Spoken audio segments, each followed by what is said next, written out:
Welcome to the world of Cult Kids. Hi, I'm Frankie TEE.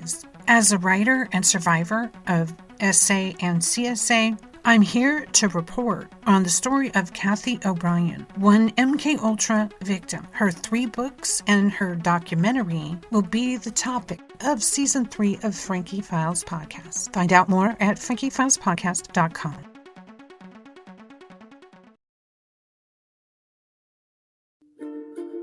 You're listening to The Frankie Files, frankiefilespodcast.com.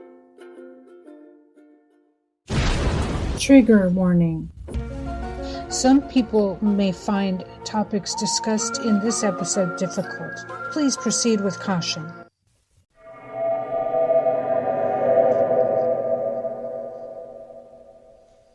Grab some show merch and support my work on cults through 2024. New digital original drawings by me are related to surviving a cult or sunshine, positivity, and reggae. Find the link at frankietees.substack.com and look for the word tees, T-E-E-S.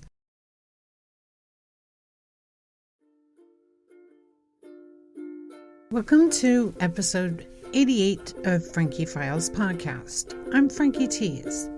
Thanks for joining me again on this journey about cults, cult thinking, coercion, abuse, and mind control.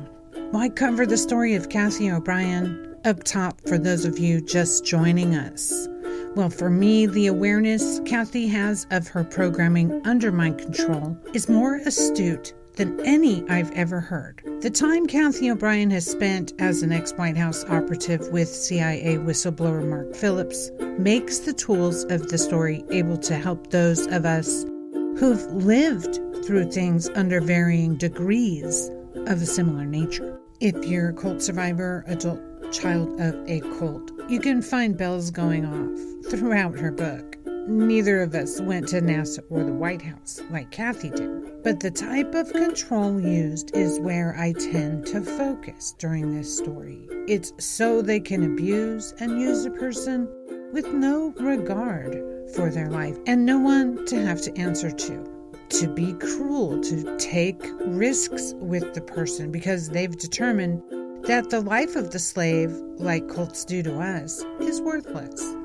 How many times did you hear, "You're worthless," without the master, without God, without Jesus, etc.? Well, it's quite the same. That programming and indoctrination led us to servitude. Now, in this story, we left off heading out of chapter 11 into 12. Cathy has been upgraded by the 80s rosy-cheeked Republican president, given implants, made a toy to suit him and the adult porn films he forces her to make.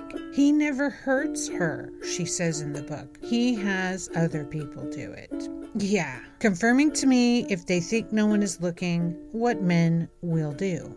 Yikes. And women too, as I directly experienced in my story. However, men are running the trafficking, drugs, guns, blackmail ring, which fund the entire agenda of the corrupt portion of the United States government as Cathy has laid out. We find out all agencies are involved in the covert sale of people, drugs, and guns, and some of Cathy's programming is so she can be mind controlled in these black ops. She was cleared for psyops. She was a sex slave ordered by the president to troops, group sex, for 3 years on a tour. This is okay with them. She's launched without her consent, as usual, into the next level, Operation Carrier Pigeon. I'm by no means catching all parts of this story. It's quite elaborate. But this was the next major thing on my list. One I noted. Cathy toured the troops and was still under the future Vice President of Bush Jr.'s control and took orders from him via the sadistic man called Aquino, Lieutenant Colonel Aquino. And she's again fed the old, "You have been selected." God, that's triggering to me. You're in utter tortured state. You're traumatized, have lost all sense of self, and you're hearing the crazy words, "You're a chosen one. You're selected." It's very surreal. So, quote, the future vice president stated, "You have been selected from the flock, parenthesis, of programmed slaves, and parenthesis, for the carrier pigeon operation for the purpose of carrying messages from point A to point B as ordered. Pigeons, once they fly the coop, can find no freedom in flight, but carry out their task of delivering their message from point A to point B by the shortest possible route, a direct route.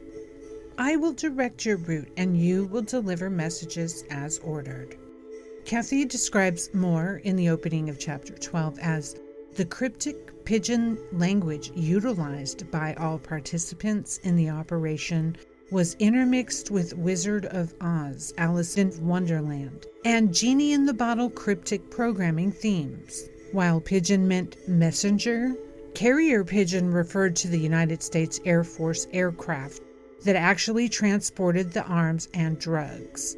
Pigeon droppings included sometimes multinational dispersal of the arms and drugs after they reached their destination. Pigeonholing meant covering up the criminal activity. Cathy goes on to say these definitions, as I understood them then, understand them now, may well include deeper, more diverse meanings than I have perceived, end quote. The contact Philip Habib, and to recall Houston, the country music guy, Alex Houston, who is now her husband and handler for Senator Byrd. Okay, Houston has Cathy delivered to Habib to deliver the message she has for Habib for the president regarding the Contras. She had a meeting with Habib in Atlantic City. She delivered secrets and coordinates for a drug deal with the CIA and Habib. She was further programmed and raped brutally. They seemed to enjoy each other's actual mental routines installed in Cathy. The real thinking here is revealed. Women are sex things to serve them. She was made to in ways that should be immediately punished with life in prison. The men leave marks and sniff each other's remnants like animals in a very nuanced, sophisticated game of human enslavement. For fun and enjoyment, the escalation of films she's made to do is another story of its own. Like the recent sex cult leader sentenced to life in prison this year, Eligio Bishop. These men enslaved, raped at will, and impregnated women. This is no different. Why then is a black man in Atlanta, Georgia, given life in prison, and yet Lieutenant Aquino, Cox, multiple presidents who abused her, her handler and owner Senator Byrd, have never ever served time for reasons of national security? Now this horrific character saw Cathy as a prize porn product he got to play with, of course, with pimp blessings from Senator Byrd, Cathy's owner. Habib used Alice in Wonderland programming through the looking glass, internationally recognized relation to NASA Mirror Time Infinity Space Programming. Cathy states that it's used for instant disassociation of programmed participants. Operation Carrier Pigeon used these themes because Habib designed it. As often, Cathy is electrocuted for transport to the White House and attending a party then with 30 people upon becoming conscious. Cathy was paraded by Habib to the King of Saudi Arabia that night. The king used NASA hypnotic words on her. I wonder who else has the hypno language been given to. She was prostituted to the king as Habib watched. As electrocuted and raped by Habib next, she was programmed for her next message to Noriega, the meeting with Genie in a Bottle programming. Wait, I remember that show, I Dream of Genie, and there was a lot of disappearing, wiggling her nose, coming in and out. You're listening to The Frankie Files, frankiefilespodcast.com.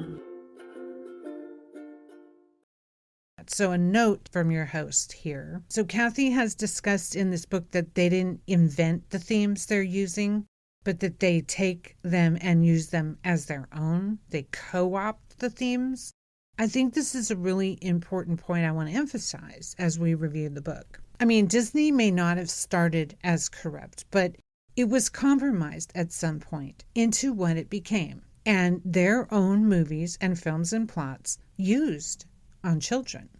Plots, imagery are easily made into what these programmers desire. So, sadly, works which we love and are great musicians, films, books are co-opted and meaning overridden in them to create a manipulation, a narrative. It's really sadistic and ruins everything good. It's the occult technique, really, for some time. Cathy had to go with Alex Houston now after her all-night torture with the Saudi king and Habib. She arrived to a secret island with Houston and walked to an area behind it, concealing Noriega and his yacht. Cathy and Houston will be collecting heroin and cocaine in a large load. She's also led to Noriega to deliver a message from the King of Saudi Arabia, which was implanted in her brain the night before. She spoke of Cuba to Noriega on his black mirror shiny boat. Noriega lost the Saudi Arabia business that day. He wasn't upset, she reported. Houston and her return to the port of Miami, and an operative named Busto was there to act as immigration. Money made on this was to fund arms to Saudi Arabia. Lots of things at play here. At the White House, the future vice president used his penis as a weapon of mass destruction on Cathy while he gave her drugs and confined her in a chamber all night. The assault brought her to the CIA-paid gynecologist who covered for her abusers who did this to her. She was rushed to the next meeting, not yet recovered, from the future vice president, electrocutions and physical assault. This is the guy who'd dislodged her jaw previously to accommodate his penis. Cathy O'Brien's jaw is permanently damaged to this day. You can see it on film in her documentary. She has chronic TMJ due to it being broken by this man, this perpetrator. I wonder if his daughter understands him. Cut to chapter 13, where a day-drinking, rosy-cheeked president and future vice president of Bush Jr. sat discussing the Ollie North event. To quote the rant of the president, he went on and said, "It's not law and order. No, it's order and then law. Order must come first because without it, law would be ineffective. Sometimes we must rise above and beyond the law to establish that order, or a new world order. As president, that is my responsibility," he rambled. "Establish order through democracy by spreading democracy throughout the world. With order, there's peace." End quote. And to comment, we can see now how they're using what was created over many decades. This new world order is being put upon us. Cathy mentions here that she's still in touch with the past president, who was involved with her father and Michigan crime, which got her into all this in the first place. It is revealed that he broke her and many of her siblings. It's President Ford. But the current 80s rosy-cheeked president sent her to give the pedo porn king President Ford a message. The entire time she repeated cryptic rhyming phrases to her receptor unencrypted by her brain. She recited the messages as he played golf with her. Cathy is in and around her family at her father's property during this, and she's hypno-triggered to receive messages to get back to the current president in the 80s. The whole time, everyone involved acts like it's normal. It's normal to use words to switch someone's personality like a dial. And all we thought about the corruption of the Catholic Church is confirmed here and then some.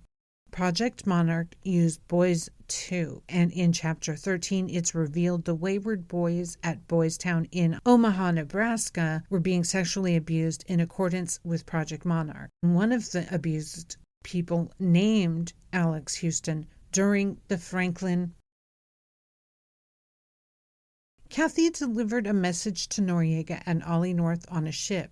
The president would do his best to protect them if they cease all detectable activity. Aquino was on hand. To celebrate the Iran-Contra success, he did demonstrations using Cathy, his presidential model. He switched her personality on command. Noriega got very spooked, looking at the multiple personalities demo as demonic possession. Noriega thought of Aquino as a devil working for the U.S. rosy-cheeked president.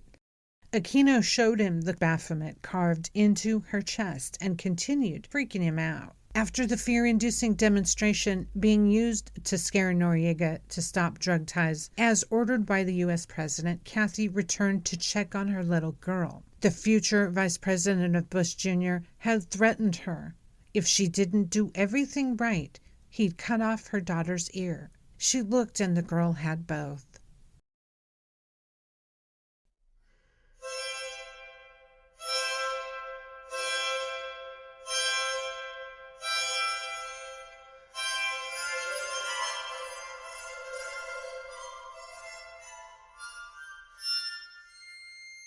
This episode is brought to you by my Teespring store. Just find the link at frankietees.substack.com and look for the word tees, T-E-E-S. I'm now on Teespring and Printify. There you'll find the links. Grab some show merch and support my work on cults through 2024. New digital original drawings by me are related to surviving a cult or sunshine, positivity, and reggae, with some whimsy thrown in for good measure. See Frankie TEEs on TikTok and follow the free coloring download project too. It's survivor therapy. So yeah, get a tea from Frankie TEEs. T-E-E-S. We're in 1982, and the future Arkansas governor and later U.S. president is back in the picture. They were at a fair by the CIA near-death trauma center where slaves were conditioned and programmed, she says.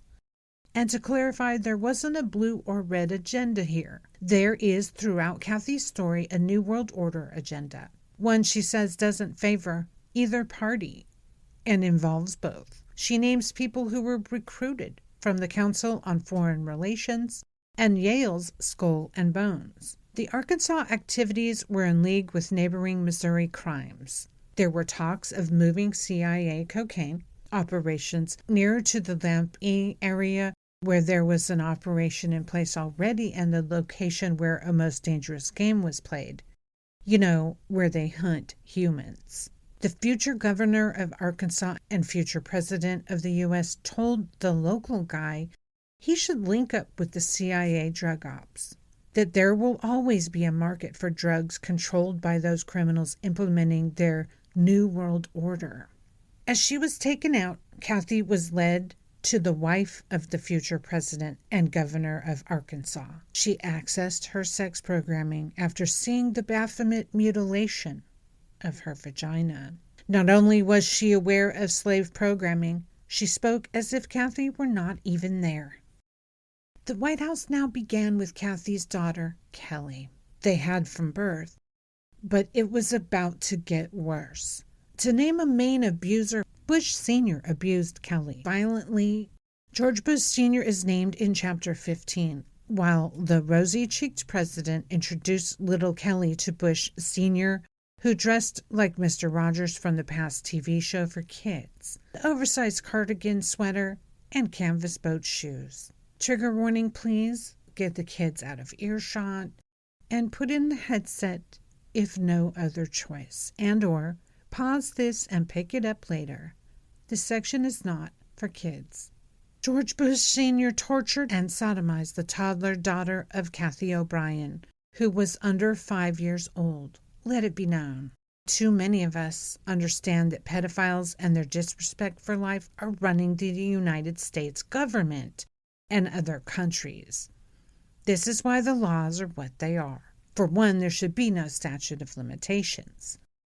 Their ideology is truly destructive. This is what's wrong with TV, film, music, and propaganda that we're flooded with in the United States and the world. Bush Sr., as revealed by Cathy O'Brien in the film Trance, The Cathy O'Brien Story by director Adrian Youngblood. Cathy let us know things she overheard while under the influence of mind-numbing electrocution, sleep deprivation, and drugs, as well as physical exhaustion, no more than 2 hours a night's sleep ongoing, while using the writing deprogramming method that Mark Phillips implemented based on CIA mind sciences of his time in CIA. He is a whistleblower, and now he is deceased. May he rest in peace. Cathy remembered times, people, dates, names without interruption, and this is the document we're reading in the book. It's a lot. One of the things she cites from a conversation with Bush Sr.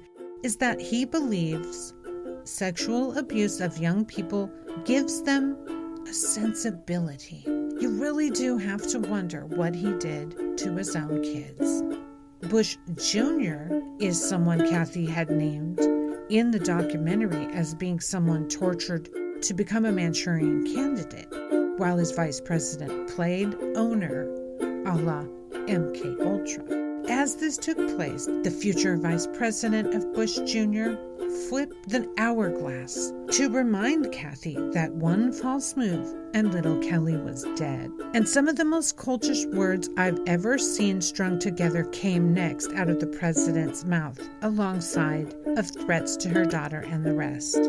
Quote, by strategically placing an American patriot dedicated to the cause of spreading democracy in all parts of the world, we can influence the thinking of every nation's leader and paint for them a picture of freedom and American values that they'll never forget. They'll spread it to the people, and the whole planet will be of one mind, one purpose, one cause, freedom. This is what the rosy-cheeked president believed. Cathy had to leave the White House with her daughter and go to the vice president of Mexico. The daughter suffering vomiting and headaches from rape and electrocution. The severity and demands are 100% on both mother and daughter in this scenario ongoing. And this is the choice made when men think no one but them are looking. 100% inner circle cult protocols. And anything goes.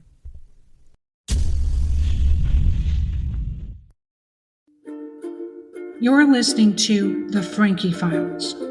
FrankieFilesPodcast.com. Grab some show merch and support my work on cults through 2024.